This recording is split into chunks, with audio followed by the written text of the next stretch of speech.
Hello नमस्कार OnePix नेपालको YouTube channel Facebook page Insta ID र टिकटक आइडीमा तपाईहरुलाई हार्दिक स्वागत छ। तपाईहरुलाई जुनसुकै ठाउँमा सजिलो लाग्छ टिकटकमा पनि यही नाम छ, फेसबुक पेजमा पनि यही नाम छ अनि इन्स्टामा पनि यही नाम छ। तपाईहरुलाई जता सजिलो लाग्छ त्यतै हेर्न सक्नुहुन्छ। यो भिडियो युट्युब च्यानल अन्तर्गत हेर्दै हुनुहुन्छ भने यो भिडियोलाई लाइक शेयर र च्यानललाई सब्स्क्राइब गर्न नबिर्सिनु होला र तपाईहरुलाई कुनै जिज्ञासा लाग्छ भने तलको कमेन्ट बक्समा लेख्न नबिर्सिनु होला। र आजको भिडियोको बारेमा तपाईहरुले पोस्टर फ्रेम हेरेर थाहा पाइसक्नु भएको छ र धेरै साथीहरुले चाहिँ यो लोकसेवाको नयाँ जब पोर्टलमा समस्या आइरहेको छ, लगइन भइरा छैन। यहाँनेर तल पनि have an issue login existing account click here भनेर एउटा दिएको छ, एउटा फ्रन्ट एन्डमा यहाँ थपिदिएको छ। धेरैको समस्या आइरहेको छ। यो लोकसेवा सम्बन्धी यो जब पोर्टल सम्बन्धी धेरै 3-4 वटा भिडियोहरु बनाएर राखेको थियो। त्यो भिडियोमा धेरै कमेन्टहरु आएकोले आज एउटा छोटो भिडियो ट्युटोरियल रेकर्ड गर्न गइरहेको छु। कृपया भिडियो अन्तिमसम्म हेर्नु होला। र धेरै साथीहरुको बानी के छ भनेपछि यो भिडियोमा आउने र सिधै कमेन्टमा सोध्ने गर्नुभएको छ र सबैलाई कमेन्ट रिप्लाई गर्न चाहिँ अलिकति मसँग टाइम हुँदैन र अप्ठ्यारो पनि हुन्छ। र भिडियो अन्तिमसम्म हेरेर मात्र तपाईहरुले ट्युटोरियल गर्नतिर लाग्नु होला।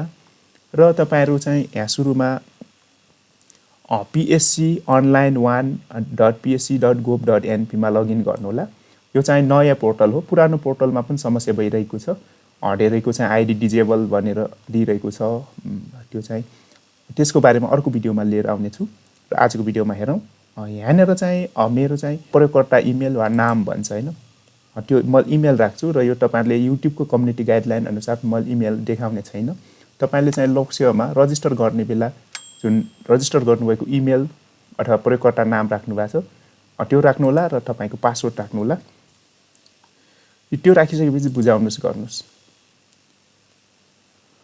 त्यो गरिसकेपछि यहाँनेर एउटा ब्याड क्रेडेन्शियल भन्छ। यो ब्याड क्रेडेन्शियल भनेको तपाईको युजर आइडी अथवा पासवर्ड मध्ये कुनै एउटा नमिलेको खण्डमा यो ब्याड क्रेडेन्शियल भन्छ। जेनरली यो पासवर्ड नमिलेको खण्डमा ब्याड क्रेडेन्शियल भन्छ। तपाईहरुले मोबाइल वालेटहरु मोबाइल बैंकिङहरु चलाउनु भएको होला, त्यहाँ पनि यो ब्याड क्रेडेन्शियल भन्छ हैन। यो टेक्नोलोजीको भाषामा चाहिँ यो चाहिँ तपाईको पासवर्ड नमिलेको खण्डमा अथवा युजर नेम दुईवटा मध्ये कुनै एउटा नमिलेको खण्डमा अथवा दुवै नमिलेको खण्डमा यो पपअप मेसेज आउँछ।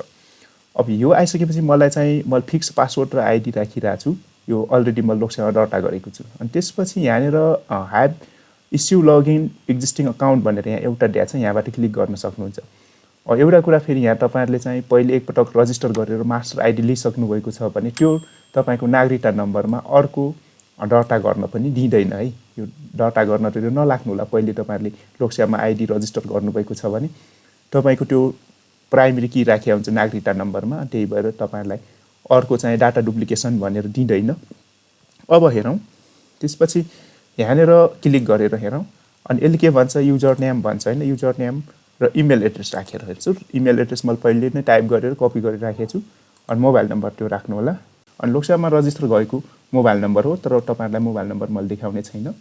तपाईहरुले जुन पाए त्यही मोबाइल नम्बर नराख्नु होला। पहिले तपाईहरुले लोकसेवामा अकाउन्ट खोल्ने बेला मास्टर आइडी लिने बेला जुन नम्बर राख्नु भएको छ त्यही राखेर बुझाउनुस् गर्नुस्।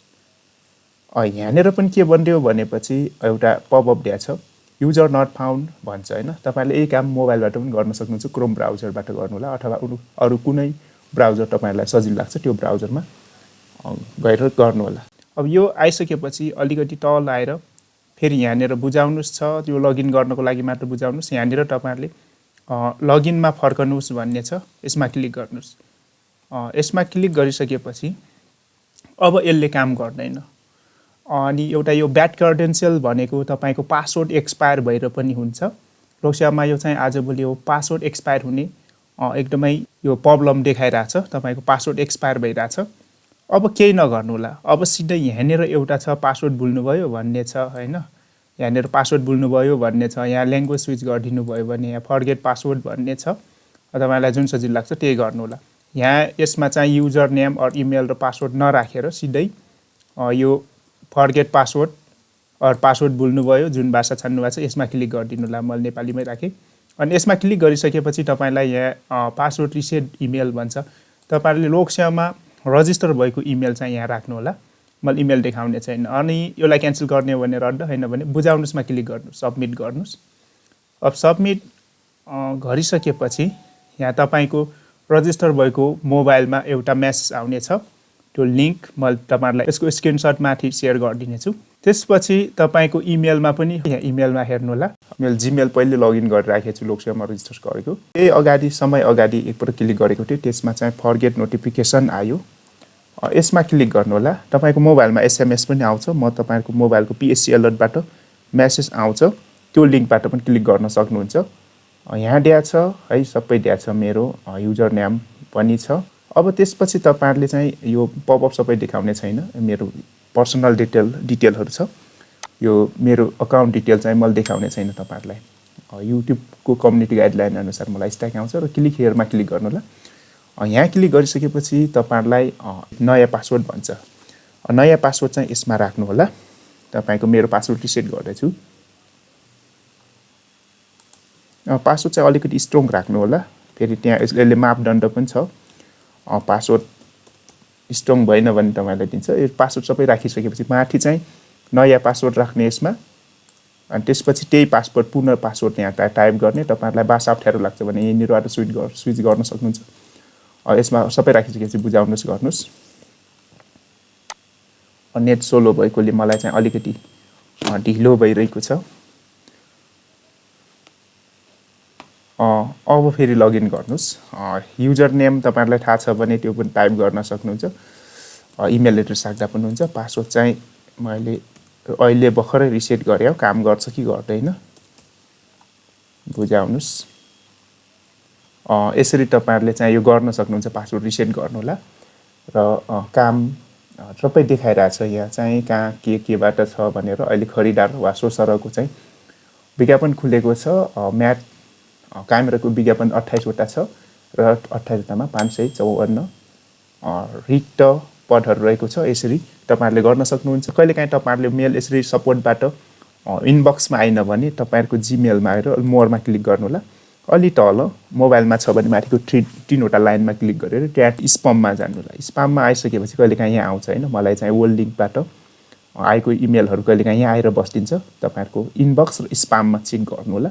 तपाईहरुको आउटबक्स छ भने त्यहाँ चाहिँ अलिकति लेआउटहरु फरक हुन सक्छ। आउटलुक अरु इमेलहरु छ भने यसरी तपाईहरुले पासवर्ड रिसेट गरेर फेरि अप्लाई गर्न सक्नुहुन्छ। यहाँ आइसकेपछि तपाईहरुले अप्लाई गर्न सक्नुहुन्छ।